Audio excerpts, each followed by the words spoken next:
February 25th election held in Nigeria. Good morning and welcome to the morning show. Thank you. Mr. Obi, good to have you back with us on the morning show. Thank you. I'm tempted my to dear ask brother, you, Dr. Ruben. I'm tempted to ask you, how is it going? Après la guerre, as the French would say, but it looks like the war in this particular election is still on, and the race is still on. So how do you assess your journey so far? And what are you saying to your supporters and Nigerians, many of whom are disappointed with the conduct of the process so far?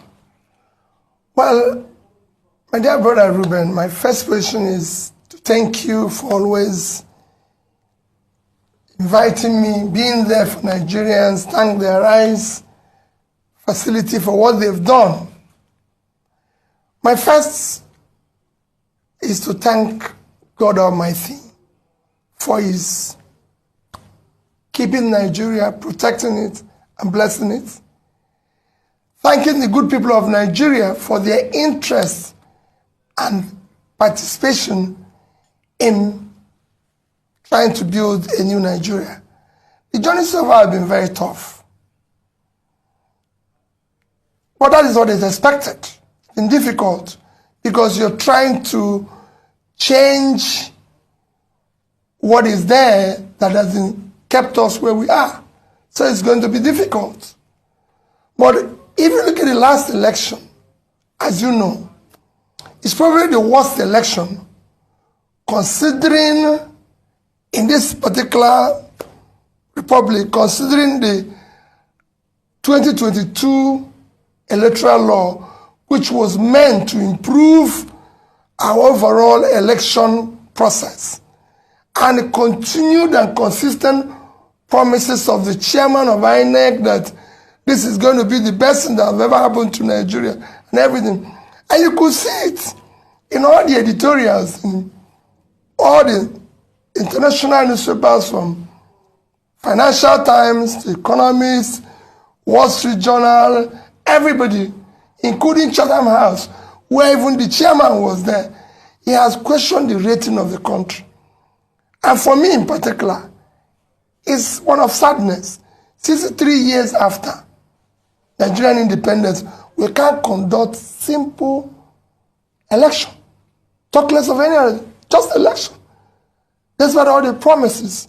And it's not as if we're too big or too this. The world's biggest democracy, India today, have about 900 registered voters. In their last election, 67% participated, over 600 million, which if you look at our 24 million, that's 25 times our size. Yet the infractions were less than 5%. In our own, opposite is the case. However, my appeal to Nigerians is to remain, to my obedient family, to Nigerians is to remain calm, remain prayerful for our country, Nigeria. We have no other country except this one. And we will go through all legal, peaceful means to bring a new Nigeria, where everybody will be happy and proud to say, I'm a Nigerian. All right, I'm glad you talk about to remain prayerful and to remain calm. And the reason I say this is that some prominent Nigerians, church leaders, traditional rulers, and high net worth stakeholders are saying that though there are several infractions, the outcome of the election is the way God wants it, and it should be allowed. So on one hand, you are saying remain prayerful and calm, but we'll still go to court. Others are saying for the peace of Nigeria, remain prayerful, calm, and accept this as God's will. What do you have to say to that? Well, you know, I'm very respectful to prominent Nigerians, especially church leaders, traditional rulers, and all that. And I remain very respectful to them. And I think they should be respected for what they represent in our society. But I disagree with them. What they're actually preaching is the problem of Nigeria. The problem of Nigeria is accepting wrongdoing, accepting what is unacceptable. That is using God's name in vain. That's not what God says. God said, do not use my name in vain. So what they're saying is not God's wish. It is not God's plan for Nigeria. So why don't we accept that the 133 million Nigerians who are poor is God's wish? Why don't we accept that 95 million Nigerians living in absolute poverty is God's wish? It is God's wish that you don't have electricity. It is God's wish that our children are kidnapped. It is God's wish that we have collapsed primary health care, leading us to be the country with the highest infant mortality. It is everything happening is God's way, not so what God says. No. God's wish is when you do the right thing. And in the end, it is not. This election was predicated and planned. And we have clear laws about the conduct of the election. If it was followed, if these results were uploaded from the booth, polling unit, like they said, to the server and everything, we won't be here. We won't be talking about it. It would have been concluded in a matter of hours without anybody arguing about it. But it is not God's wish that you do the wrong thing. It is not God's wish that you go and rob a train and make money and start sharing it. It is not God's. This is what is killing the country. People come here, take public money, and then go and give it to people in the church and they say it's God's wish, and start giving them title in the church, title in this. That is what we are fighting. That's what we want to stop. We want God's wish to be truly God's wish. And that is when we do the right things and God gives his blessing. What we are doing now is why they come. What do you tell the young ones growing up?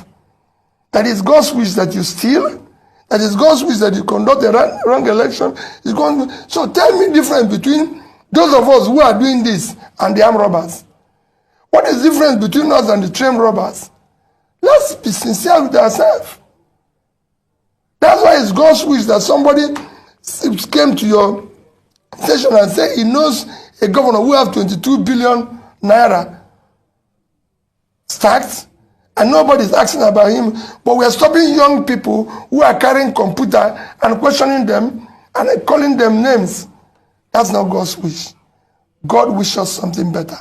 What I want is God to allow us to do the right things so we can start building a better country for our children. All right. So there are several, messaging and news going on around that Inec is not allowing your legal team to inspect the materials used, for the election. What's going to be your next action as regards this? Well, Inec is a public institution sustained by taxpayers' money, including you and me. And I believe there's a law about public institutions. If there's anything, they should be open because they conducted the election. That's everywhere. If you do something and people are not satisfied, it's for you to open up yourself. It's not the first time I'm going to court with Inec. Since 2003, I would say several times, I've had to challenge Inec result. Remember that I'm the first governor in this country to come through the process of court by being in court for 3 years.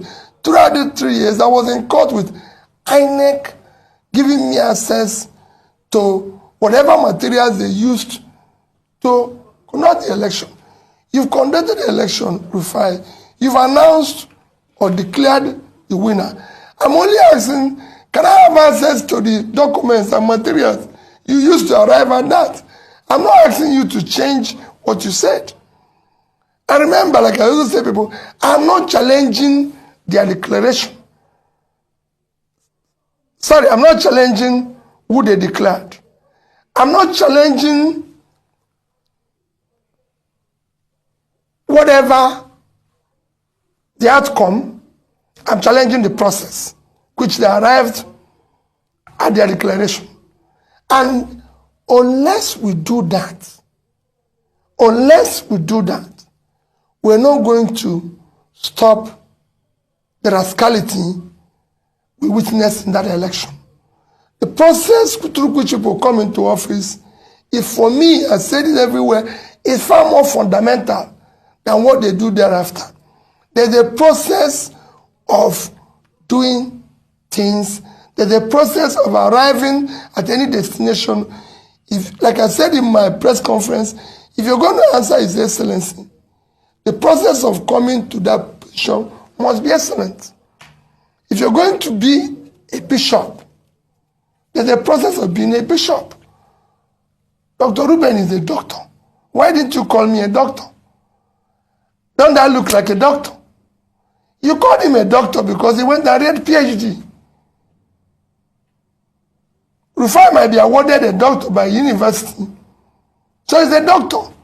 But you can't just go on the street and say you're a doctor when you're not. So there must be a process, because even if it's going to be awarded, you must have done something that merited you to be awarded that.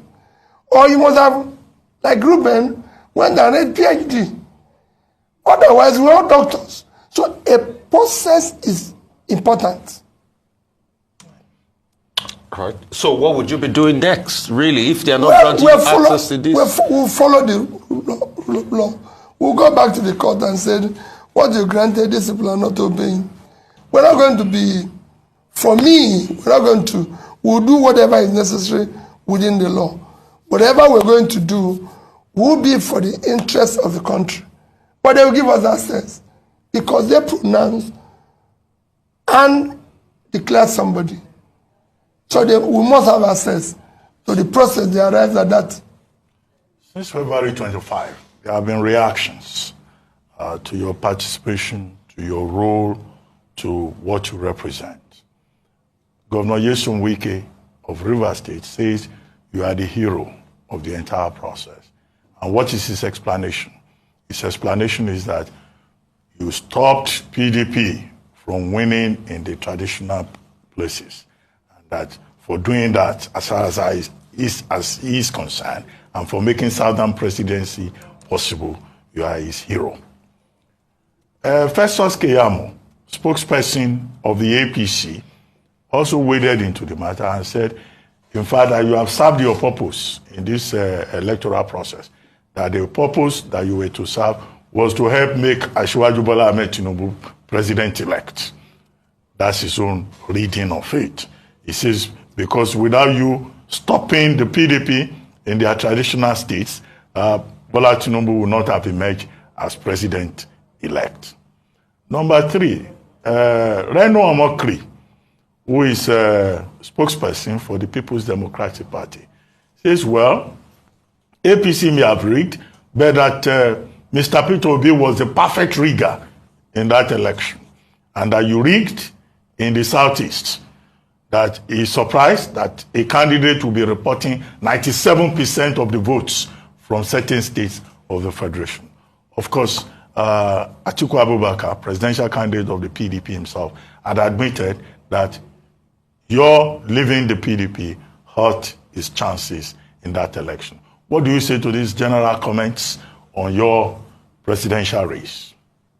Well, Ruben, my first reaction generally is that I contested the election. I wasn't contesting it to help anybody to win. And I continue to say that even the declared winner did not win.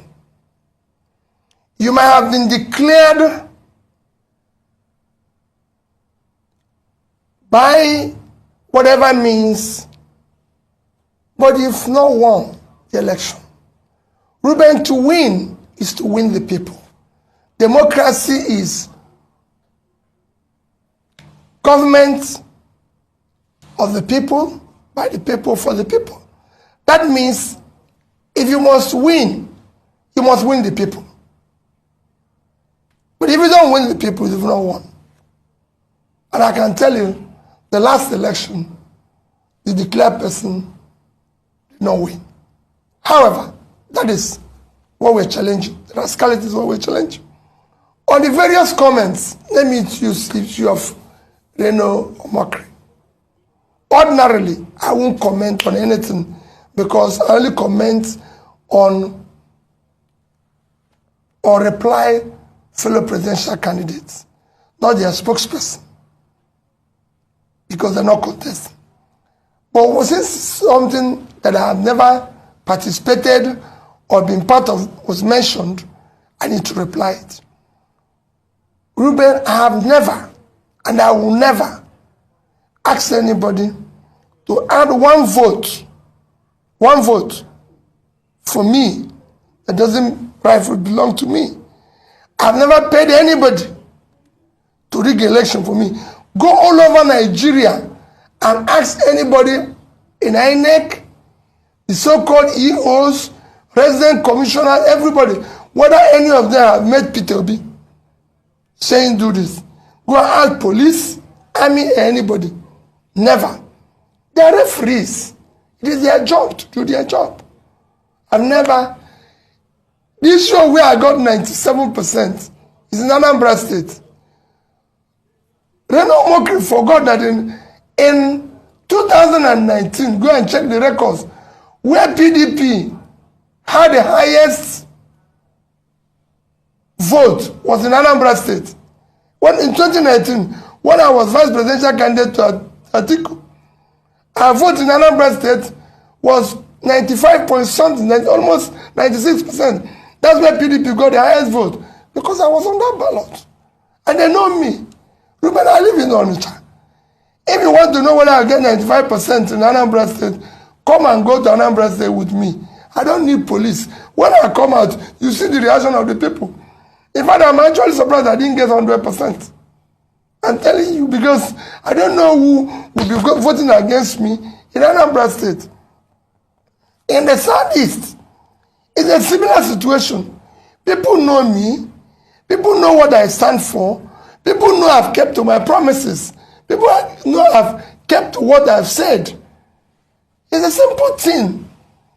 It's like people go about and say, oh, he got votes in Lagos because of the Igbos. Remember how many Igbos live in Lagos? I got more votes from the indigenes in Lagos than those who are, you can call visitors. Are the Igbos in Nasarawa? Are the Igbos in Plateau? Are the Igbos in Abuja? In Rivers, where you know that the governor came out against me, and everything, I said, if the real vote of Rivers were counted, Ruben, I won. I have over 50-something% of the vote. The other two parties were sharing the order. And it was, I won in Asoro. So, will you say it's rigging? Which machinery do I have to rig? I have no councillor, I have no local government chairman, no this thing. I'm not in control of police. I don't even know any DPO. So which machinery will I use to rig? How will you do? They are the ones who I believe in this. What they are doing is what I'm trying to change. So those who tell you I've satisfied what I came for are part of the people we're trying to change. All right. Okay, so let's talk about the obedience movement, especially post-presidential election. Now, what some of your candidates under the Labour Party umbrella vying for governorship, of the role of governor, is coming under that umbrella of the obedient movement. And some people have said that, say what you may about the presidential elections, something has changed, something has happened, there's a force. And that was driven largely by the obedient movement. And so the question post-presidential elections is, how are you going to leverage that power, that force, so it's channeled to what you want, your beliefs, your ideals, your values? Because it's also very easy for such a force to be misdirected, because there's such momentum, passion behind that movement. How would you leverage that? Number one. Two, to channel it towards the governorship elections. We have Lagos GRV, we have Mr. Ken Pella, who came from Delta State, and a few other principles like that in other states. Then beyond that, on a lighter note, you're known for, you've just reconfigured the term beavers. So it's originally called Bimodal Voter Accreditation System, and you've now called it Best Values Acceptable to Society. Please Basic expand. values. Basic values, sorry. Acceptable. To society. If you'd like to shed more light on that on a lighter note, it would be great. Well, let me start with the obedient movement. You know, because Nigerian politics have been largely transactional, when we were starting this, people didn't believe what we were trying to do. The consequence is that we didn't have candidates for governorship in most of the states. Because being a transitional thing, people who like to be where things are being shared. So nobody believes that a party without councillor, local government chairman, can come up and become something. So we didn't have, in most places, candidates. In few places, we were able to have candidates, some of which we have mentioned now, who are, I can say, are first-class candidates. You just mentioned two of them, and I believe and I support them that they should be supported by the obedient family and the people, because they will do good work. You know, if you take Jarvi here, young man, excellent background, good education, you can have better than somebody who have a degree in MIT. You know, so these are the quality we've had. In some places, we're going to work with some good candidates, because there's some places where we don't have. If you look at my side east, we only have candidates in 2 states. You know, we don't have in Iboni. And some other places, in the north, we have in Plateau. We don't have in Zamfara. You know, so there's places, there's a few of them, and we're urging people to support. And where we're going to have partnership, like if you go to like Cross River State, you know, where we have someone like Professor Sandy Ono, the senator, running under PDP, which we are considered an excellent candidate. So we support them. For me, it is about having competent, credible people who have proven integrity and track record that can do well. It's not just about saying, oh, it must be Labour Party always. No. Where we think we have good people, we support them. And I'm supporting them. Where we think we have somebody better. And the same thing is what I preach to people. Don't say, oh, because this is...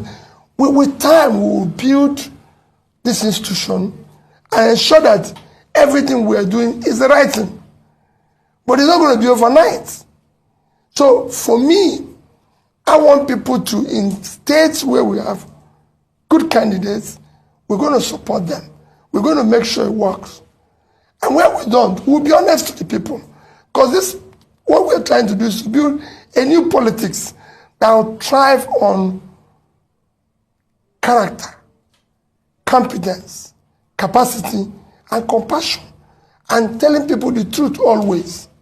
That's why I got 95%, 97% in Anambra State. Because everything I said, I did. Where it's impossible, I told the people the truth, not telling them lies. I counted for their money. When I said the beavers should be basic values acceptable to society, what makes a society is values. The values they accept, the values they tolerate, the person, just like you said now that priests and bishops or this said, it's God's wish. How could God wish that people are poor? So how could God wish that Nigeria is in darkness? Okay. No, it is not God's wish. Okay. Real quickly, I'd like to ask you this. Has presidential candidate of the APC, Bola Ahmed Tinubu, has he called you? Because he says he's been reaching out. Has he reached out to you? Have you spoken? That's number one. Number two will be, what would you say about now the ethnic strife that has resulted in the governorship contest in Lagos? They are now pitching the Igbos, against the Yorubas? And second, what would you say about people that are saying some people are too young to be governors in Lagos because they're just 40 years of age? Well, thank you, Rufai. You know, first that I've always said that the APC presidential candidate is an elder brother. I can even call him a father. And I have all respect for him and everything. I've not been opportune to speak with him. You know, I don't have any issue with him. I respect him and I'll continue to do so. I'm only challenging the process in which he was declared winner. Because that process is wrong. And that process must be corrected. I believe that the things must be done rightly. We must follow the law, rule of law. We must have a society where things are done in a decent, organized manner. Especially as we're trying to build this new nation that will be exemplary and the world will take us serious and respect us. Number two is that what you see as ethnic strife is just people trying to hide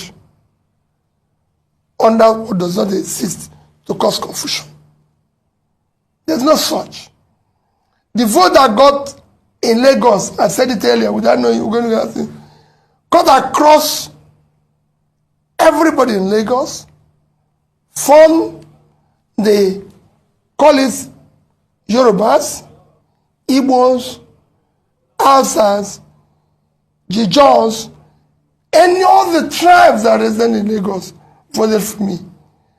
I can tell you that I have a lot of people who I know have truly Yoruba, who are actually supporting me 24 hours. And it shouldn't be. In 2003, Obasanjo got over 90% of the votes in the entire Southeast. That's why the fact that our own revered leader, Ojukwu, was contesting. Nobody shouted at anybody. Nobody said, I won't do business with the Yorubas or with the Northerners or with anybody. He failed in the Yoruba land. But we gave him more votes in the Southeast, even when our own revered leader was contesting. Nobody quarreled with it. We have Yoruba people who live in the East. Don't think that it's only here. I can tell you now, nature, where I live, two prominent people that I deal with are completely from the Southwest. And they were there. Nobody had asked them. There were people doing their business who have the material right to vote whoever they want. And I can go back to history. In 2011, we voted for Jonathan. He got more votes in the Southeast than he got in South-South. When Abiola contested the election, he had more votes in the Southeast. Even when his vice presidential candidate is Muslim from Kanu, and I don't know where King Ibe came again, maybe from the north. When Tofa had an Igbo man as vice presidential candidate, a respected Igbo man, yet Abiola won. And when that election was annulled, go and check the principal and people who actually lost more in Nedeko. It is the Igbos. We lost more in Nedeko. It is the Raf Obias of this whose business were ruined. Go and check it. So when people bring what is not there, so who are those who voted for me in Abuja? Were the Igbos? Nobody got 25% in Abuja among the two parties. Is it the Igbos who voted for me in Jos, in Plateau? Is it the ones in Nasarawa? Is it the Igbos in occupying Nasarawa? The governor of Nasarawa said I won't get 10% of the votes in Nasarawa. The governor of Kaduna said I won't get 2,000 in Nasarawa. In Kaduna, I got 300,000. So let us not, at 300,000 Igbos in Kaduna. So where does this start? It's just people. I'm appealing to people for the interest of Nigeria. Today, we have a Pakistani as mayor of London, an Indian as prime minister. And they are doing far better than we're doing. In this place that is not even working, we're still trying to divide ourselves based on, and that's what we're trying to remove. It is this rascality, it is this structure we're trying to remove that brings this hatred, which we must remove in this system.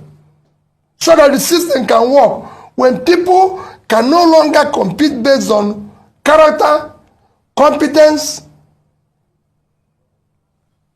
compassion and capacity, they resort to ethnic, religious, and be shouting, oh, Peter campaign on religion, oh, Peter campaign on, but they are the ones doing it. I've never in any way told anybody in any church, in any gathering, vote for me based on this. I've said it, do not vote for Peter to be based because of this person is from the southeast. People voted for me on issue of somebody being young and modern. It's laughable. It's actually, we should actually stop people from being old and contest. If I have my way, if we can retire our bishops at 70, retire our professors at 70, Supreme Court at 70, it's time we put age for this our politics so that people can also retire. Because there's a reason why we say at 70, 75, people should go and rest. So let us, is these people that are saying it that are bringing confusion? Age of 40 is age where people are becoming or became president in America, the world's biggest economy, 25 trillion. And you're just 400 billion. And you're talking about age. That is the right age, the right background, the right education. Mr. Peter, we've been talking about the presidential election. But your party, despite the criticism that you had no structure, you had no representation in the National Assembly, ended up getting into the National Assembly. 6 seats in the Senate, 34 in the House of Representatives. I would like you to comment on that. And then second, this issue of Inec not allowing you access to inspect election materials. Now, Yusuf Tanko, the spokesperson, chief spokesperson of your party, has now served notice that Inec was duly served a CTC copy of the court order on March 3. Inec was reminded on March 6, and that the only option now available to the Labour Party is to picket to Inec offices nationwide in a peaceful protest, he says. But has it also occurred to the party to seek the option of going back to court to make it clear to court that Inec is guilty of contempt, is contemptuous of the court order? Or the only measure you want to adopt is that of the peaceful street protest to Inec offices? Those two issues. Thank you, Dr. Abati. We'll apply both. Because you have a situation where you cannot even imagine. You know, INEC is an institution backed by law. The court have given an order, a ruling. They are not obeying it. Where do we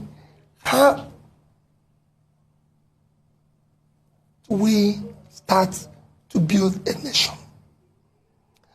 The most important ingredients of what makes a nation is the rule of law. And I've said it when I was campaigning, that we must govern by rule of law. Reuben, the biggest contributor to the Western economy today in terms of GDP, in terms of their growth, is intangible assets called rule of law. The reason why people want to live in America, in Britain, in anything, is not because things that happen here don't happen, but because if it happens, you can seek redress in court and it will be obeyed. It's because if you call police, it will nothing else. Nothing else. I have somebody who told me an interesting story. He said he had a wife in Nigeria, and he would shout at his wife, do whatever he likes, and then suddenly something happened and he went to the UK and he shouted and the wife called police. And police came and he was still shouting in front of police, and the police told him that he shouldn't come near 1 mile radius of his house because of the way he's behaving. You didn't remind them that he paid dowry as a Nigerian. He told me, said, all he wants is to go back to Nigeria with his wife. Why? There's law and order. And that's what we are lacking here. Ruben, we must live in a society that is organized.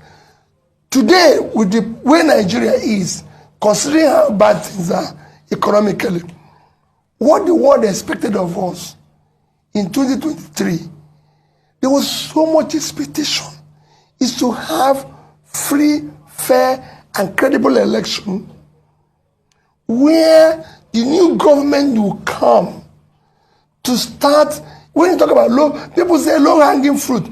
The number one low-hanging fruit here is to start governing by rule of law. If you start it, you start changing this country. And that I'm committed to. And I urge Inec to please help the country. The image of the country today has strategic importance in Committee of Nations is being put into question by all this rascality.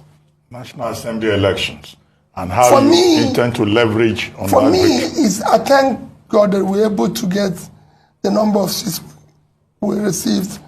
I hosted the candidates after they received their certificate and urge them to know that we are committed to a new Nigeria and we must do things differently. We must support what is right. We must go there to work hard and everything. And I'm sure they will. We also said we'll have a retreat after this. Ruben, the things we need to do going forward for Labour Party, for them, we need to build a democratic institute that will be able to teach people what their job is all about and what they're expected to do. It is not just you've won an election. It is now time for you to be part of the confusion that exists, to make it transactional. We now want to leverage and talk. We're talking with different organizations, different countries that can help us to build a proper democratic institution that will teach our people, including me, what governance is all about. All right, great point. Now, I just want to ask, following that you received or you hosted the 40 Labour candidates who emerged winners for the National Assembly elections. So people have asked the question, or some of your critics have asked, that if you're celebrating the National Assembly elections of victory, is it not the same process as with the presidential election? Because you're saying that what you're going to court for is to challenge the process by which the president-elect was declared winner.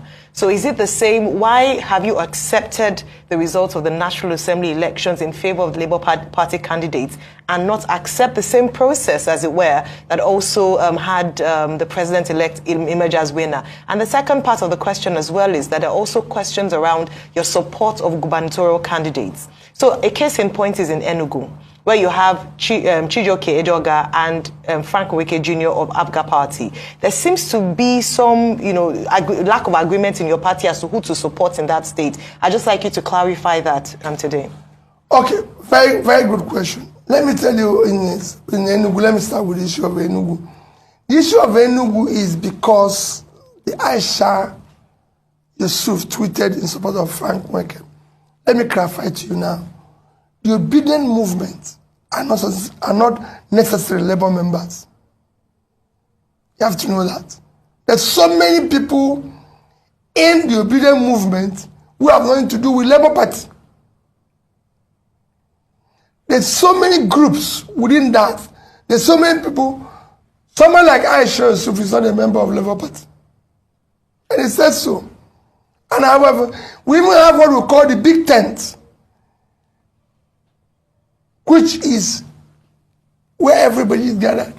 I have people who are supporting me today as a presidential candidate who have nothing to do with Labour Party. People like Atedo Peter Side, for example. And I have many people of that side. They believe that I can do this job. And I'm sure there's so many of them in their rise who are not members of Labour Party, but they believe in what I'm doing. So they have right to also choose who they want to support. Based on what I said, it's a choice. But as a Labour Party, which I'm a member, and again the party is far more supreme than any individual. I'm just a member of Labour Party. Labour Party have chosen through this process that is verifiable and straightforward, Chijioke Edonga is our candidate. And that I stand with, because I'm a member of Labour Party. The obedient members of obedient family have their own choices. I can't question them. So that's the difference. So let's do. And then on the second question you asked about issue of whether National Assembly, they're not. Remember, Inec said House of Representative was going from the through to the server. House Rep was going through, but it's only presidential. So by that, they have defined a process. They have accepted a process. Go and read their law.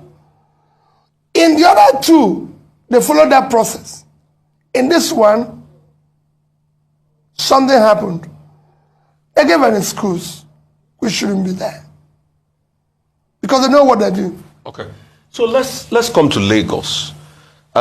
What's your support like for the Labour Party governorship candidate in Lagos? And also, there's been a dichotomy. In fact, at some point, they were saying there was going to be a possibility of the PDP, Labour Party, and a couple of other parties doing a deal in Lagos, but that has not fallen through now. There's also the Jandor factor. Jandor has been saying he's fought, godfatherism with the APC and all of that, that he was thinking, this was the time of the PDP. He's come here to argue a couple of times that most of the votes you got in Lagos were also PDP votes. I mean, what do you say about that dichotomy vis-a-vis your own Labour Party candidate in Lagos? Another question I'd like to ask you is this. In this our country where rule of law has been put on the background, that people don't even obey court judgment again. It might sound like a funny question, but in a case where a court judgment gets in your favor, maybe in the Supreme Court, and it's not obeyed, what happens? Because that's the kind of dichotomy and anarchy we've put on the land. And this your newfound friendship with the PDP. Are you people challenging this together? Have you been talking to Alhaji Atiku Abubakar? What have you people been saying to each other? Because both of your vice presidential candidates had a joint press conference together. Well, let me say this. There's no partnership between Labour Party and the PDP. Both of us are challenging a process that is wrong. That is acceptable. The process is wrong. And we're challenging it because we're all participants. It's like there's several people are involved in a competition and it goes wrong and they come together and say, it happened. There's so many court challenges all over the world where maybe if you see the abroad where somebody have raped one woman, he went to court, several others who were raped by the same man comes out. They're not acting jointly, but because they have been a victim of the same man. But both of you are saying you won the election. No. Elijah took up and saying you won the election. You two are saying you won the election. No problem. That is why we want to check the process. It is not the process that will say who actually rightly received the highest number of rightful votes cast in the said election. Because what is important is who received the highest number of rightful votes cast in the election and who has the spread. So if we do the right things, this is what we are claiming now is because of the confusion that was deliberately created by Inec. If they had done the right things, we won't be here. Nobody will be arguing. Like I said, I have my respect for Atiku. My respect for him remains as long as I live. He's a respected elder brother. You've been speaking to him? Of course. As regards this election? No, not as regards the election, but any other issue. We have always remained close. He's my respected elder brother. On issue of Nigeria, we are two different candidates. I'm committed to a new Nigeria, committed to doing things differently. And my commitment is total. But my commitment does not in any way affect my respect for him or Tinubu. I will remain respectful to them. On issue of Lagos, the Labour candidate in Lagos remains the best candidate. Is true and thorough Lagosian from a family that everybody is well known. His educational background, his age, everything is not in question. And he has the right age and the right energy. And I support him 100%. So do I do whoever Labour candidate that will be choosing through the right process. I told you here that we don't have candidates everywhere.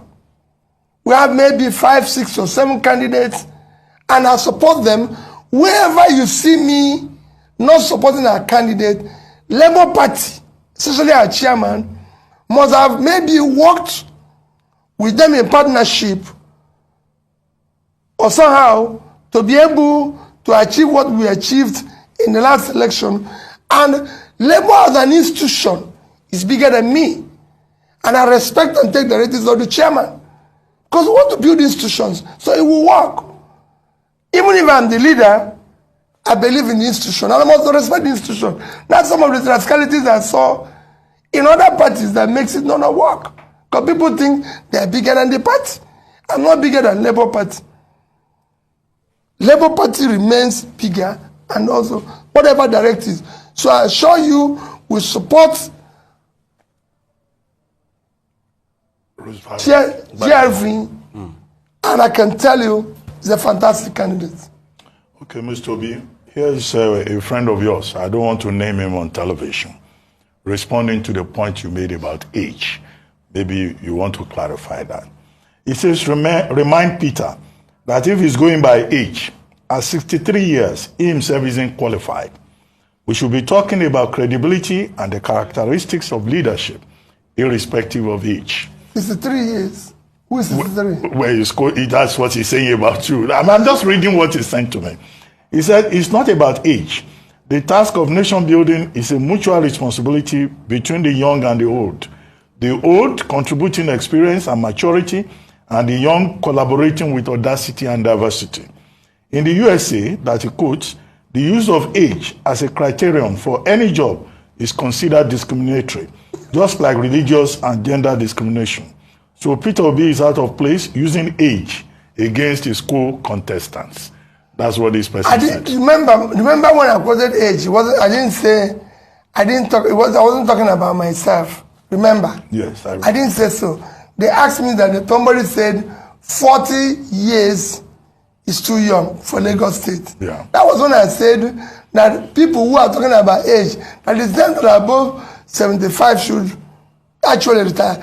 But let's not compare age in the US and here. Please. Ruben, in the US, life expectancy is 72.5 years. In Nigeria, life expectancy is 54. So at 70, you've actually passed 16 years. Your life expectancy. You're already an expired product. Yes, we should have gone. So, and some of these people who are saying this have contributed why people are dying where we have high infant mortality. So let's not compare the two. It's not the same society. Life expectancy, somebody who is 80 in America is different from somebody who is 80 here. So you cannot compare the two of them. I'm not going to go into life expectancy, but I assure you, and two, I'm not 63 years old, Ruben, as maybe right, maybe wrong. My affidavit letter, which I say carry along, my mother gave me since 1970, is that I was born in July 19th, 1961.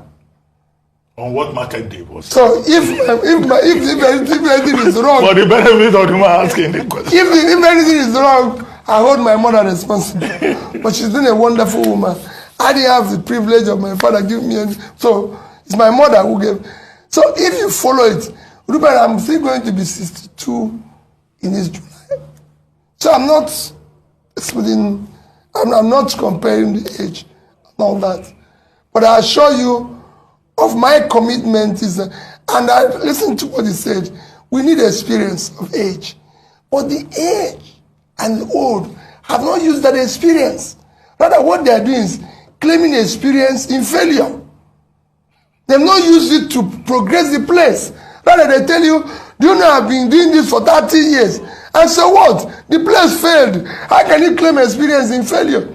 If you have been doing it for 30 years and we're in this mess, then you should actually cover yourself in shame. Not saying, I've been around for 20 years. Thereby, it's my entitlement. No. You have to claim entitlement where things are progressing, where things are going well. And that's what it should be. Okay. Now, one of the reasons why the age conversation has come up, particularly with Gbadebo Rodsvivo in Lagos State, is also looking at his political experience. So beyond just his biological age, what some people have said is that he doesn't have that political heritage. He doesn't have that experience in governance and public service.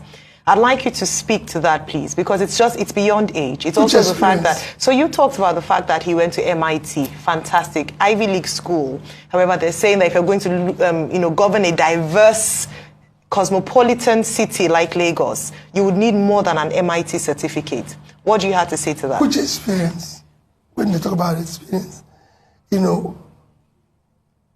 my sister, when I was campaigning to be governor of Anambra State, I've never worked in government. I've never had anything to do with government. I was faced with the same thing. I was his age.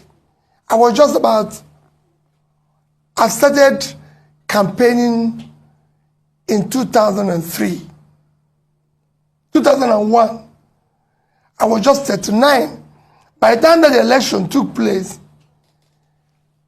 I was 41, 42. So I was at that age. And it was the same thing. People were saying, hey, who is he? He has never worked in government before. He has not done this before. The only experience they can claim is the same experience of corruption, experience of stealing, experience of doing the wrong thing. In fact, at times it's good to bring somebody who doesn't have that experience so he can clean up the mess. I came in without that experience. And when they wanted to teach me that experience, I told them they are wrong. I recall telling my people to ask me, why would government of Anambra State have a lodge in Abuja? They said, because every state have it. I said, well, we can't. The government doesn't live in Abuja, so shut it down. Why would this one happen? Why is government going to have 18 guest houses? They say because that is all them, because you have guests. These are things we shut down that made us have the money to do the work. So the experience they have is the experience I'm trying to remove. That's the structure that I'm telling you about. What you saw is challenging now is the structure that we are saying we have no structure, we have no structure. That's the experience. As far as I'm concerned, he's at the right age, the right energy, the right educational background. Whatever there is that you think is lacking, because of his exposure and everything, he will be able to read it. A job of a leader is always listening and learning. Okay. And I did that, and we succeeded. Listen to the people, do what they want, prove your integrity, and look at your background, where you're coming from. Remember that if you steal, it's going to show in the alumni listen of MIT that you're not a thief. Okay. Okay, real quickly. So, just to get it clear, you were born in 1961. That means you're going to be 62 this year. Yeah. Secondly, I'd like to ask, what is now the level of your relationship with Governor Soludo of Anambra State? Because we remember the brouhaha about the letter that was written then. We remember all that transpired.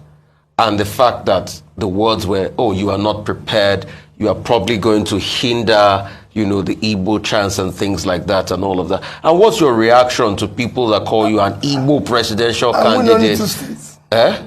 I win only 2 states. You said you win only 2 states. Yes, but you've won more than 2 states today and you're challenging further. So what's your reaction to all the things Governor Soludo said? And what would you like to say to Governor Soludo now if he's watching with all of this that has happened?